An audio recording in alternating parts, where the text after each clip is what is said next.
KL's oldest unsolved mystery is its name, Kuala Lumpur. It's wrong. Think about it. Kuala Lumpur literally means muddy mouth of a river or estuary. It's supposed to be a junction of two rivers.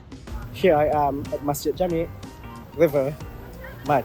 You could say that I'm just a dude with too much time on my hands, and you'd be right. But historians have been asking this question for 170 years. In 1972, the historian Tan Sri Muhyiddin Shepherd, the first keeper of our national archives, put it best. As everyone knows, whenever the word Kuala is used elsewhere in Malaysia, it's usually linked to the name of a large river, and the place is nearly always located near the sea. For instance, Kuala Terengganu lies at the mouth of the Great Terengganu River, and Kuala Selangor lies at the mouth of the Selangor River. How then did Kuala Lumpur come to be used for a place name which is not a river mouth in the accepted sense, and which is at least 30 miles from the sea? And where is this River Lumpur? Good question, right?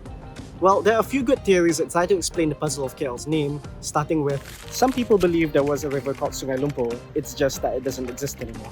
With development after development, the KL of today looks nothing like the KL from way back then. Maybe something happened to the Sungai Lumpur. While you can still see some leftovers of the Sungai Lumpur north in Batang Kali, we all know that KL's two big sungais are the Klang and Gombak rivers. If that's right, why isn't Kuala Lumpur named Kuala Gombak instead? Theory 2 makes that even more complicated. What if the name is grammatically correct and there's no problem? Some folks believe that there was a Sungai Lumpur, except it's the modern Sungai Gombak, after the name changed over time.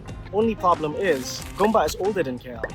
The oldest settlement in the Klang Valley are in Gombak, which has been populated with Orang Asli and migrants from Sumatra since the 1820s. Do the math, and that's over 30 years before KL was founded. We see both sides though.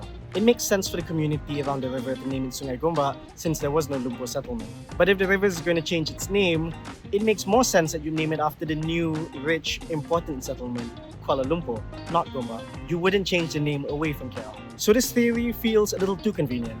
In fact, it's pretty lazy if you ask me.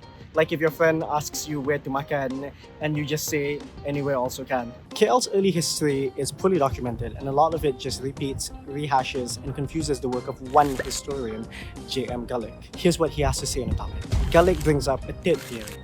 In the old days, you'd get to KL by taking a boat from Klang.